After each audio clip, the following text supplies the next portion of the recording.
मतलब फैसलाबाद तो ਇਹਨੇ 1 ਮਹੀਨਾ ਪਹਿਲਾਂ ਇਹਨਾਂ ਸਾਡੇ ਕੋਲੋਂ 2 ਮੱਝਾਂ ਖੜੀਆਂ ਸਨ। ਹੁਣ ਆਏ ਨੇ 1-2 ਮੱਝ ਫੇਰ ਇਹਨਾਂ ਨੇ ਲਈ ਹੈ ਸਾਡੇ ਕੋਲੋਂ।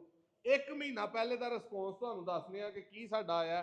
ਕਿੰਨੀਆਂ ਮੱਝਾਂ ਖੜੀਆਂ ਸਨ ਤੇ ਇੱਥੇ ਦੁੱਧ ਕਿੰਨਾ ਸੀ ਤੇ ਉੱਥੇ ਕਿੰਨਾ? 2 ਮੱਝਾਂ ਖੜੀਆਂ ਸੀ। ਠੀਕ ਹੈ। 13 ਤੇ 14 ਕਿਲੋ ਸੀ, ਹੁਣ 15 ਤੇ 18 ਕਿਲੋ। ਇੱਥੇ ਇੱਕ ਕੋਲ 13 ਸੀ, ਉਹਦਾ 15, ਹਾਂ, ਜਿਹਦਾ 14 ਸੀ ਉਹਦਾ 18। ਕੱਟੇ ਛੱਡ ਕੇ ਤੇ ਸਾਂਭ ਉਹਨਾਂ ਦੀ ਕੀ ਕਰਦੇ ਹੋ? ਸਾਮ ਇਹੀ ਆਪਣਾ ਸਭ ਤੋਂ ਪੱਠਾ ਪਾਈਦਾ ਤੇ ਵੰਡਾ ਪਾਈਦਾ। ਮਤਲਬ ਸੇਵਾ ਚੰਗੀ ਕਰਦੇ ਹੋ। ਬੇਹਤਰੀਨ ਕਰ ਰਿਹਾ। ਜਿਹੜੇ ਲੋਕ ਸੇਵਾ ਕਰਨ ਵਾਲੇ ਨੇ ਉਹਨਾਂ ਕੋਲ ਜਾ ਕੇ ਦੁੱਧ ਵੱਧਦਾ, ਜਿਹੜੇ ਬੰਦੇ ਨਹੀਂ ਸੇਵਾ ਕਰਨ ਵਾਲੇ ਉਹਨਾਂ ਕੋਲ ਘਟਦਾ। ਹੁਣ ਪਰਾਲੀ ਤੇ ਤਾਂ ਪੈਸੇ ਕੋਈ ਨਹੀਂ ਦੇਣਾ ਦੁੱਧ ਨਹੀਂ ਹੁੰਦਾ। ਫਿਰ ਮੱਝਾਂ ਚੰਗੀਆਂ ਨਿਕਲੀਆਂ ਤੇ ਵਾਪਸ ਆਉਣ ਨੂੰ ਦਿਲ ਕੀਤਾ ਜਾਂ ਵੈਸੇ ਹੀ ਆਖਿਆ ਫਿਰ?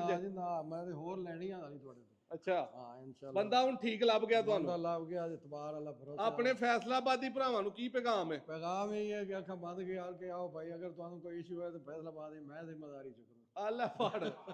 ਆਪ ਹੀ ਜਾਬ ਕੀ ਕਰਦੇ ਰਹੇ ਹੋ ਜਾਂ ਕੀ ਬਿਜ਼ਨਸ? ਮੈਂ ਮੈਨੇਜਰ ਸੀ, ਰਿਟਾਇਰ ਹੋਇਆ ਯੂਟਿਲਿਟੀ ਸਟੋਰ ਕਾਰਪੋਰੇਸ਼ਨ। 2 ਸਾਲ ਪਹਿਲਾਂ ਮੈਂ ਰਿਟਾਇਰ ਹੋਇਆ ਤੇ ਉਹ ਜੋ ਮੈਨੂੰ ਮਿਲਿਆ ਮੈਂ ਹੁਣ ਸਰਕਾਰੀ ਬੰਦੇ ਰਹੇ ਹੋ ਤੇ ਸਰਕਾਰੀ ਬੰਦੇ ਜਿਹਨਾਂ ਸਾਰੀ ਉਮਰ ਸਰਕਾਰ ਨੂੰ ਸਾਂਭਿਆ ਹੋਇਆ ਨਾ, ਉਹ ਬੰਦਿਆਂ ਨੂੰ ਦਾਹ ਲਾਣਾ ਬੜਾ ਔਖਾ ਹੁੰਦਾ ਜੇ ਨਹੀਂ ਲਵਾਉਂਦੇ। ਤੇ ਬਾਕੀ ਮੱਝਾਂ 2 ਗਈਆਂ ਨੇ, ਚੰਗੀਆਂ ਰਹੀਆਂ ਇਹਨਾਂ ਦੇ ਕੋਲ। ਹੁਣ ਮਾਸ਼ਾਅੱਲਾ ਫੇਰ ਆ ਗਏ ਨੇ। ਤੇ ਯਾਰ ਇਹ ਭਰਾਵਾਂ ਦਾ ਟਰਸਟ ਹੀ ਹੈ, ਮੁਹੱਬਤ ਹੀ ਹੈ। ਅਸੀਂ ਕਿਹਦੇ ਵਿਚਾਰੇ ਆ, ਰੋਜ਼ ਪੈਸਾ ਆਉਂਦਾ ਜਾਂਦਾ, ਪੈਸੇ ਦੇ ਮੱਥੇ ਕਿਸੇ ਨੇ ਲੱਗਣਾ ਹੁੰਦਾ। ਪਹਿਲੇ ਆਏ ਸਨ 2 ਟਾਈਮ ਰਹੇ ਨੇ, ਉਹਨਾਂ ਚੁਆਈ ਕੀਤੀ ਹੈ। ਹੁਣ ਆਏ ਨੇ ਮੱਝਾਂ, ਉਹਨਾਂ ਵੇਖੀਆਂ, ਚੋਈਆਂ, ਪੇਮੈਂਟ ਕਰ ਦਿੱਤੀ ਹੈ, ਰਾਤ ਰਹਿਣਾ, ਸਵੇਰ ਚੋ ਕੇ ਇਹਨਾਂ ਨੂੰ ਲੱਦ ਦੇਣੀਆਂ ਨੇ ਇਨਸ਼ਾਅੱਲਾ। ਵੀਡੀਓ ਅੱਛੀ ਲੱਗੇ ਸ਼ੇਅਰ ਲਾਜ਼ਮੀ ਕਰਿਓ ਜੇ।